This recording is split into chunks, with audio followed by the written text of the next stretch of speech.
بسم اللہ الرحمن الرحیم۔ شمس مومن آفیشل کے دیکھنے والوں السلام علیکم۔ آج چونکہ کرنٹ افیئر پہ بات کر رہے ہیں اور کرنٹ افیئر بھی پاکستان کی سطح کے یا خاص کر ہم اگر پنجاب کی بات کریں، کیونکہ گزشتہ روز سے خاص کر جب لاہور ہائی کورٹ کا فیصلہ آیا ہے وزیر اعلیٰ پنجاب کے حوالے سے، کیونکہ اس کے خلاف پی ٹی آئی اور وقاف لیگ نے مل کے ہائی کورٹ سے رجوع کیا تھا کہ ان کا جو انتخاب ہوا ہے وہ ٹھیک نہیں ہے۔ اس کے بعد آج پورا دن سپریم کورٹ میں جو سماعت چلتی رہی، تو اس پہ بات کر رہے ہیں۔ اسی لیے میں نے سوچا کہ شاید ہمارے پشتون بھائیوں کے ساتھ ساتھ کچھ ایسے لوگ بھی اس میں دلچسپی رکھتے ہو جو اردو کو سمجھتے ہیں یا جو پشتو کو نہیں سمجھتے ہیں، اور خاص کر اسی پروگرام کی وساطت سے میں اپنے باقی جو میرے ناظرین ہیں بیدار پختون یا شمس مومن آفیشل کے پہلے سے جو پشتو میں مجھے سنتے رہے دیکھتے رہے، ان سے بھی یہ ریکویسٹ ہے کہ اگر یہ اردو والا ویلاگ آپ لوگوں کو اچھا لگے تو اس پہ بھی کمنٹس کریں کہ آئندہ ہمیں پشتو میں کرنی چاہیے یا اردو میں اپنی بات چیت کرنی چاہیے آپ لوگوں کے ساتھ۔ اچھا، دیکھنا یہ ہے کہ آج سپریم کورٹ کا بھی فیصلہ آیا ہے کہ وزیر اعلیٰ پنجاب کا انتخاب دوبارہ 22 جولائی کو ہوگا۔ آج ہم اس کا جائزہ لیتے ہیں کہ کل جو لاہور ہائی کورٹ کا فیصلہ تھا وہ کس کی جیت تھی اور کس کی ہار۔ یعنی انیشلی ابتدائی طور پہ جب فیصلہ آیا تو پی ٹی آئی اور وقاف لیگ نے اس پہ خوشیاں منائی، سیلیبریٹ کیا اس کو، اور جب تفصیلی فیصلہ پبلش ہوا یعنی اس کی ویب سائٹ پہ آ گیا تو پھر انہوں نے مخالفت شروع کر دیا اور بالکل ایمرجنسی میں وہ چل کے سپریم کورٹ میں انہوں نے اس فیصلے کو چیلنج کیا۔ تو ہم تھوڑا سا بیک گراؤنڈ میں چلتے ہیں کہ بنیادی طور پہ یہ مسئلہ طے کیا۔ مسئلہ یہ تھا کہ 3 مہینے پہلے جب عثمان بزدار صاحب نے استعفیٰ دیا تھا تو اس کے بعد پنجاب کے وزیر اعلیٰ کا انتخاب جس طریقے سے ہوا اس میں ظاہر ہے کہ پہلے مسلم لیگ نون کے ساتھ اکثریت نہیں تھی، تو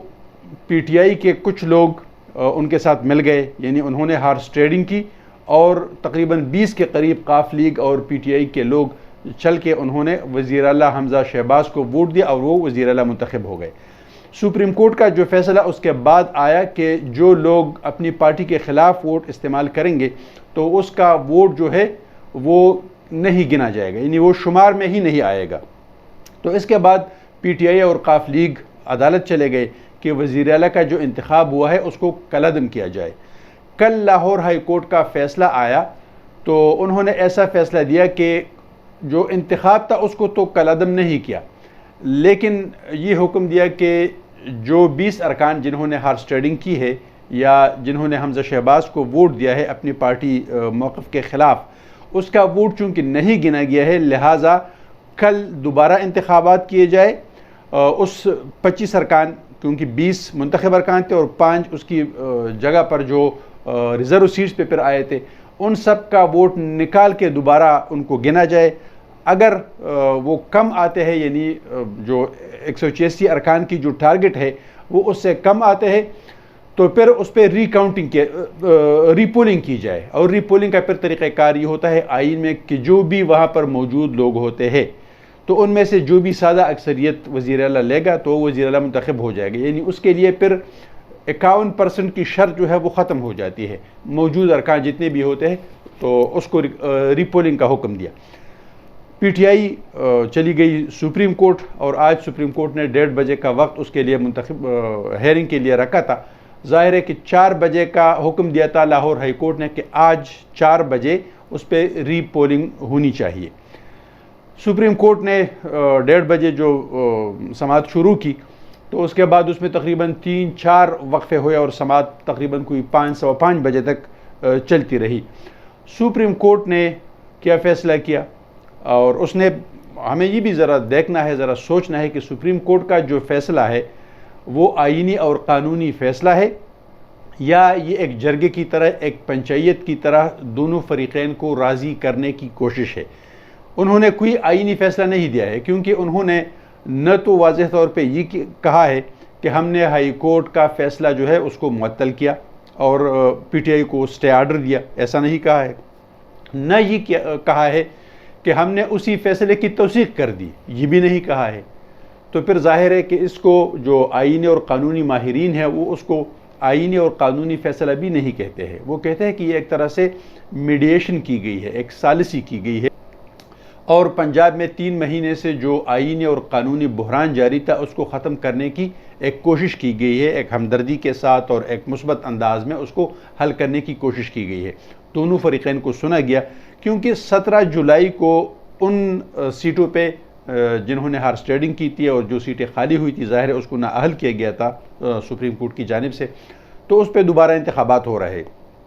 تو اب دونوں فریقوں نے مل کے اس پہ رضامندی ظاہر کر دی کہ جو وزیر اعلیٰ کا دوبارہ انتخاب ہے اس کو آج کی بجائے 17 تاریخ کے بعد کی جائے۔ تو 22 تاریخ یعنی 22 جولائی سپریم کورٹ نے دوبارہ انتخابات کے لیے وزیر اعلیٰ پنجاب کے دوبارہ انتخاب کے لیے 22 تاریخ مقرر کی ہے۔ ہمیں ذرا اس پہ بھی غور کرنا ہے کہ اس پورے پریکٹس سے جو 2 مہینے سے جاری تھی لیکن خاص کر 3 دن سے لاہور ہائی کورٹ میں اور آج پھر سپریم کورٹ میں جاری رہی، اس سے پی ٹی آئی کو کیا ملا؟ پی ٹی آئی کو میرے خیال میں کچھ بھی نہیں ملا ہے، سوائے اس کے کہ اس کے جو ایک طرح سے اس کے نظریے میں، اس کی سوچ میں، اس کے اصول میں جو تضادات ہیں وہ مزید آشکارا ہو رہے ہیں۔ مثال کے طور پہ ایک طرف پی ٹی آئی نے قومی اسمبلی سے استعفے دیے ہیں اور وہ فوری طور پہ عام انتخابات کا مطالبہ کرتے ہیں، دوسری طرف پہ کہ پنجاب میں جو 20 سیٹیں خالی ہوئی ہے اور اس پہ ضمنی انتخابات ہونے جا رہے ہیں 17 تاریخ کو، پی ٹی آئی اس میں دوبارہ شرکت کر رہی ہے، بھرپور شرکت کر رہی ہے، اور کوشش ان کی یہی ہے کہ پنجاب میں وہاں پر حکومت بنائی جائے۔ تو ایک تو نہ ابھی تک ان کو کوئی ایسا ریلیف ملا ہے، یعنی نہ تو وزیر اعلیٰ پنجاب کو ہٹایا گیا ہے،